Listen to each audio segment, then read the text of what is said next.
नमस्कार प्रिय विद्यार्थियों, वीके नॉलेज इलेक्ट्रिकल में आप सभी का स्वागत है। वैकेंसी न्यूज़ अपडेट लेकर एक बार फिर उपस्थित हूं। राजस्थान टेक्नीशियन जो आईटीआई वालों की भर्ती है उस पर अपडेट है, लेकिन ये पूरा अपडेट है। नोटिफिकेशन तो आया नहीं है, लेकिन भर्ती से जुड़े हुए हर सवाल का जवाब आपको इस वीडियो में मिल ही जाएगा। तो देर तो करनी नहीं है, एक एक करके सारे सवालों के जवाब भी आपको देंगे और करेंगे पूरी चर्चा आपके साथ। तो पहले तो आपको अपडेट दे देता हूँ। जेईएन एंड बाकी जितने भी वो पोस्ट है उन सब के लिए नोटिफिकेशन जारी हो चुका है, बस टेक्नीशियन वाले को रोक लिया है। ठीक है, जो परिस्थितियां हैं हमें स्वीकार है, हालांकि रोकने का कोई औचित्य अभी नहीं बन रहा था। जब बाकी सबके आ गए तो ये नोटिफिकेशन भी आ ही जाना चाहिए था। कोई बात नहीं, सबसे पहले तो आपको मैं बता देता हूँ, ये जो जेईएन एंड जूनियर केमिस्ट की वैकेंसी है ये आ चुकी है और इसके लिए 30 जनवरी 2025 यानी कल से ही फॉर्म स्टार्ट हो रहे हैं और 20 फरवरी 2025 इसके लिए लास्ट डेट है।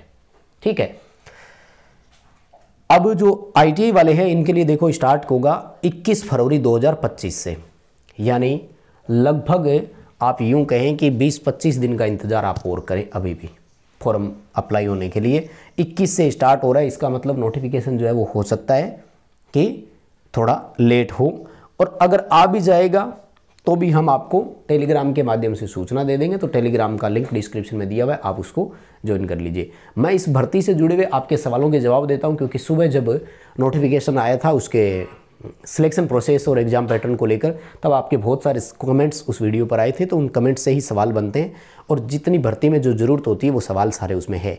तो मैं आपको एक एक करके वो बताता हूँ। आइए ले चलता हूँ आपको, आ जाइए। जिसमें सबसे पहला सवाल देखो, मोस्ट इंपॉर्टेंट क्वेश्चन था एज को लेकर। भाई जो बच्चे ओवर एज होने वाले हैं ना, उनको बड़ी चिंता होती है। देखो जनरली राजस्थान में वैकेंसी आती है तो 18 से 28 साल वाली एज होती है, लेकिन आप मानकर चलें कि इसमें 3 साल जो है ना वो कोविड वाले जुड़ जाएंगे। इसलिए अब ये एज क्राइटेरिया 18 से लेकर के 31 साल का रहने वाला है अनरिजर्व कैटेगरी के लिए।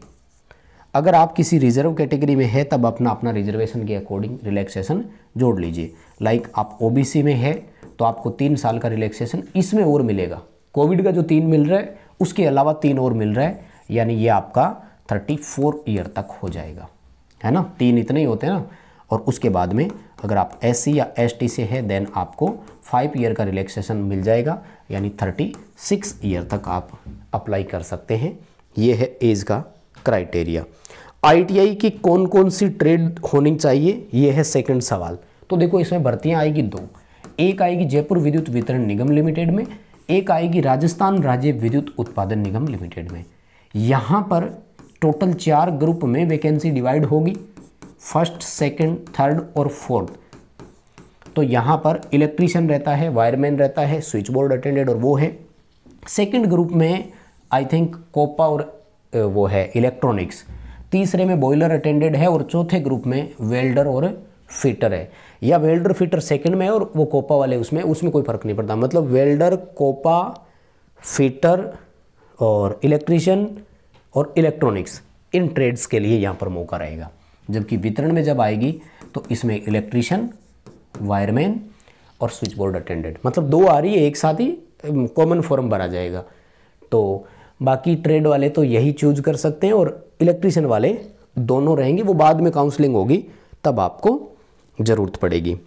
ठीक है, ऑप्शन कितने होंगे इस बार?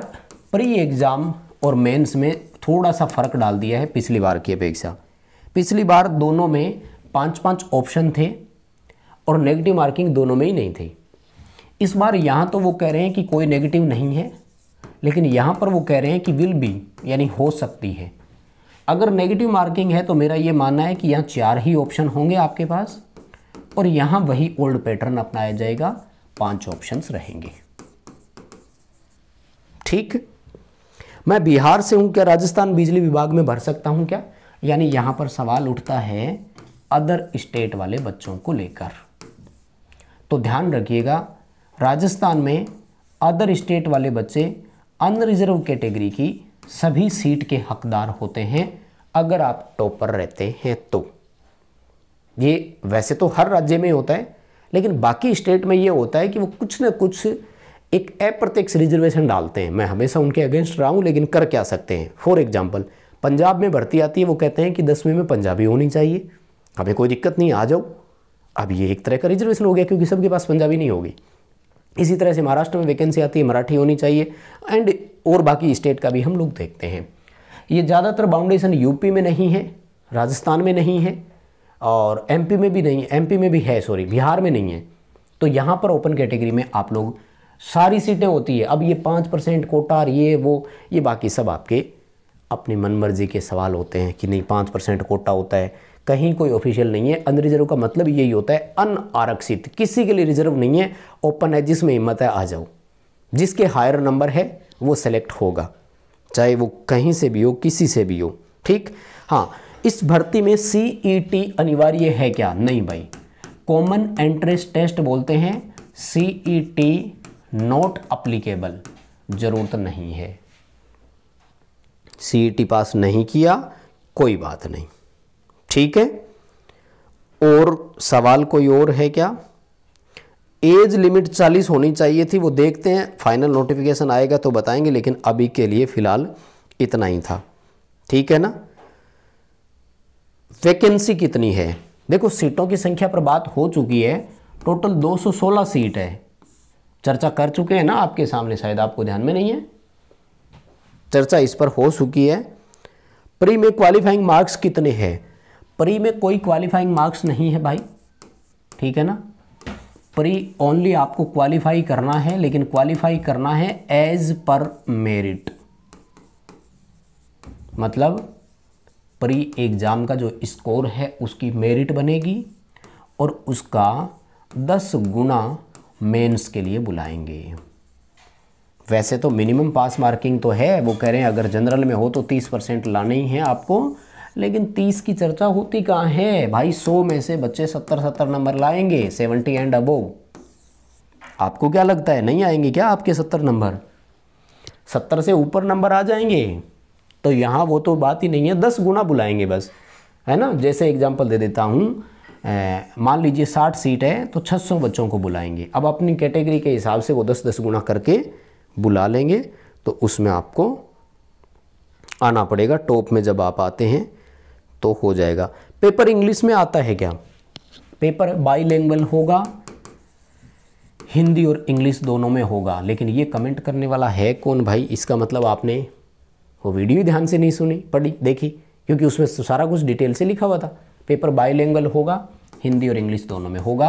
अगर कुछ भी इश्यूज आता है देन इंग्लिश वाला सही माना जाएगा। मतलब कि जी इंग्लिश में अधूरा था या हिंदी में अधूरा था तो फिर इंग्लिश वाला सही माना जाएगा। ट्रेड कौन कौन सी है इस पर बात हो चुकी है। ऑल स्टेट वो बात हो चुकी है, अदर स्टेट, ठीक है।